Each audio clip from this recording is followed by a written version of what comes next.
Untuk kalian yang ingin jalan-jalan ke Bandung Utara selepas PPKM, kalian bisa mampir ke wisata edukasi Cikole Gede. Lokasinya sekira 400 meter setelah Grafika arah Subang.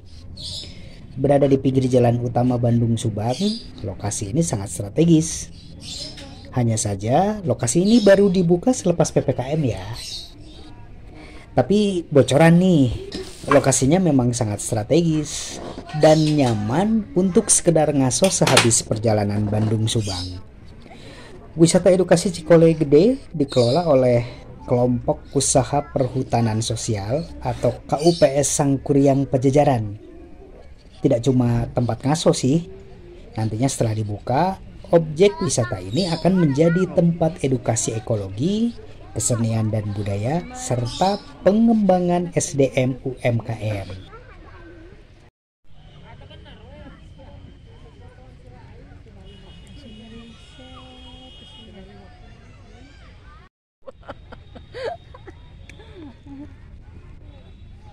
Kang Asep, jadi ini pengelolaannya oleh masyarakat ya? Ya, betul Pak. Sudah sejak berapa lama? Kalau untuk pengelolaannya ini sudah hampir setahun setengah Pak. Ya sebetulnya ini belum buka Pak. Ini lagi masih tahap proses pembenahan, pembangunan ini kan. Segera bukanya sih secepatnya ini ya bakal secepatnya gitu Pak. Tapi berhubung masih PPKM, nggak tahu itu diperpanjang lagi atau enggaknya. Jadi tergantung dari PPKM ya? Iya. Kalau PPKM nanti sudah selesai baru mungkin akan dibuka ya Pak? Iya, insya Allah secepatnya Pak. Biasanya yang istirahat di sini siapa saja Kang Asep? Banyak yang keluarga Pak, bawa anak yang istirahatnya di sini, yang pengunjung-pengunjung yang lelah mungkin Pak, pengen istirahat kan di mana-mana lagi tutup sekarang. Lagi tutup betul. Iya. Luasnya berapa ini Kang? Ini luasnya 2 hektar. Nah, wargitepas.id kita bisa lihat bagaimana alamnya memang sangat indah. Ada pohon pinus. Tapi Omat kalau mau ke sini habis PPKM aja. Tadi ketemu di depan juga mereka cuma istirahat, tidak masuk ke sini karena ini masih tutup. Jadi tong beberanianan. Belum di tiket di sini ya. Tapi ke sini harus ada ini ya Kang ya. Di depan tuh ada kenceleng ya. Ada buat kebersihan Pak. Kebersihan ya. Nah, buat kebersihan.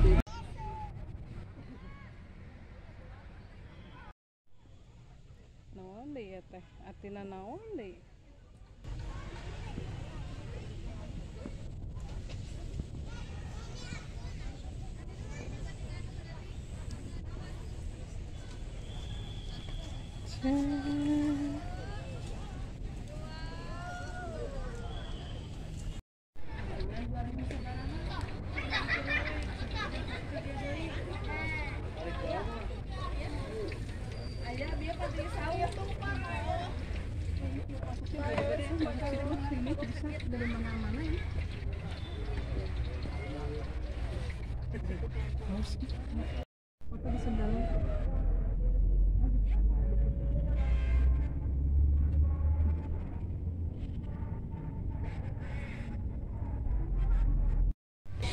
Mau tahu lebih lanjut apa dan bagaimana objek wisata edukasi Cikole Gede? Kita jumpai Ketua Kelompok Usaha Perhutanan Sosial KUPS Sangkuriang Pajajaran, Lukman.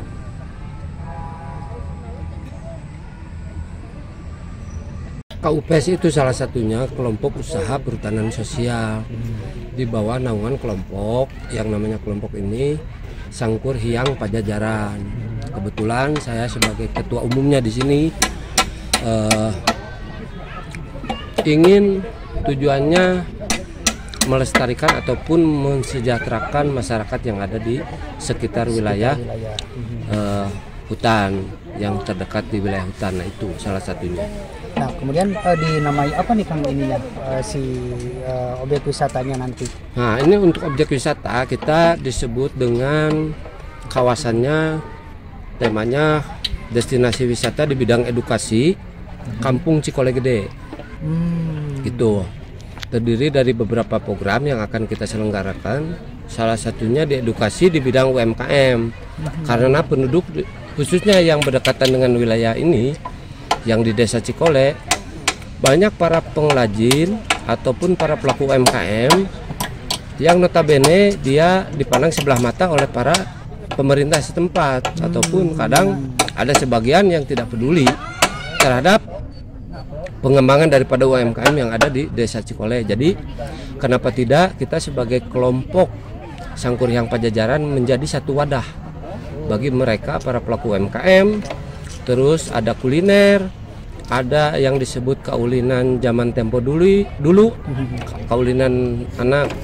Terus ada juga di bidang pagelaran seni adat budaya. Itu semua kita edukasikan. Salah satunya karena orang cenderung membuat satu destinasi wisata itu pure bisnis. Kalau kita di sini sebagai masyarakat justru tidak cenderung ke bisnis, walaupun tidak menapik bahwa kita ini masyarakat perlu keseimbangan. Tetap harus menghidupi. Harus tetap menghidupi. Wisata yang ada. Betul. Salah satunya ini itu kita kenapa tidak bermain investor? Kita juga pengen membuktikan terhadap pemerintah bahwa masyarakat ini mampu mengelola tatanan, terutama kita masyarakat yang paling terdekat di kawasan hutan harus peduli terhadap lingkungannya, terutama di faktor ekologinya. Jadi kita malah kenapa kita di sini ada program penanaman. Di sini kenapa kita ada program untuk membuat satu wahana apotek hidup.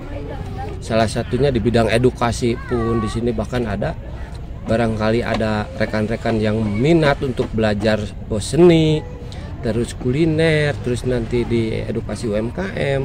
Jadi kita di sini akan menjadi satu wadah yang benar-benar para pelaku semua. Jadi di sini kita bukan menapik dalam segi pengepul, kita pun butuh untuk memasarkan keluar, tapi kenapa tidak kita gali potensi yang ada di kita sebagai pelaku ini, kenapa tidak kita langsung istilahnya diedukasikan. Bentuknya koperasi kalau begitu ya Kang? Kelompok ya. Kelompok. Kita belum ngebentuk sampai ke koperasi, tapi untuk kedepannya jujur untuk legalitas kita juga perlu untuk membuat satu wadah koperasi juga. Iya.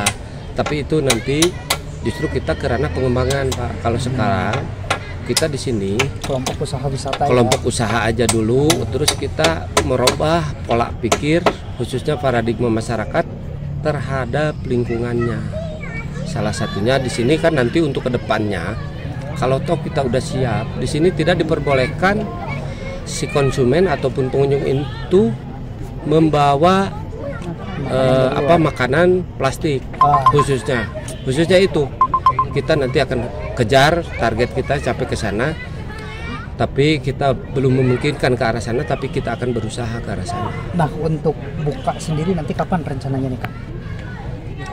Kalau buka sendiri kita belum bisa dipastikan karena di sisi lain kita juga melihat sisi aturan pemerintah yang diberlakukan untuk saat sekarang ini.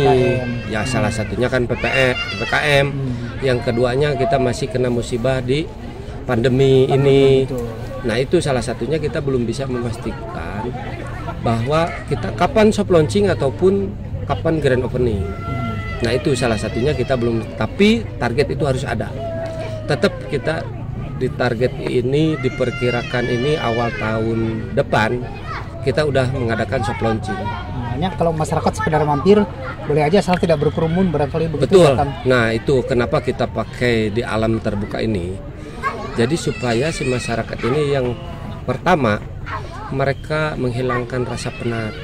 Yang kedua kadar oksigen di hutan ini sangat bagus.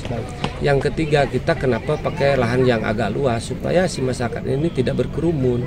Salah satunya tadi kenapa kita ada satu wadah UMKM, itu satu titik areal nanti yang kita plot ini ada satu titik di areal kita, terus nanti kuliner pun sedemikian supaya tidak bertumpang tindih ataupun tidak berkerumun semua. Jadi si pengunjung yang datang ke sini itu bisa pecah, gitu. Jadi nggak berkelompok. Nah itu salah satunya di kita. Dan gitu. Harapan kedepannya apa nih Kang Lukman? Apabila nanti ini sudah terwujud, sudah dibuka, apa sih yang goal akhirnya atau tujuan jangka panjangnya? Tujuan jangka panjangnya justru kita ingin paling utama ini menjadi kelompok Sangkuriang Pajajaran ini menjadi satu kelompok percontohan bagi kelompok-kelompok yang lain. Justru nanti di sini ini kelompok kita menjadi salah satu barometernya untuk bagi para kelompok ataupun bagi masyarakat ada yang di daerah kita ataupun di luar daerah kita. Jadi mereka kita undang nantinya, harapan yang paling utama kita supaya si masyarakat ini lebih peduli tentang keanekaragaman ataupun karakter daerahnya masing-masing. Nah itu yang harus digali ya. Kita enggak harus kerja di tempat orang lain. Nah ini salah satunya kita gali potensi si masyarakat ini supaya bisa hidup dengan cara bermandiri. Kita coba bikin pola dasar, merubah sisi karakter ataupun paradigma seseorangnya dulu supaya mereka lebih peduli terhadap lingkungannya. Nah itu.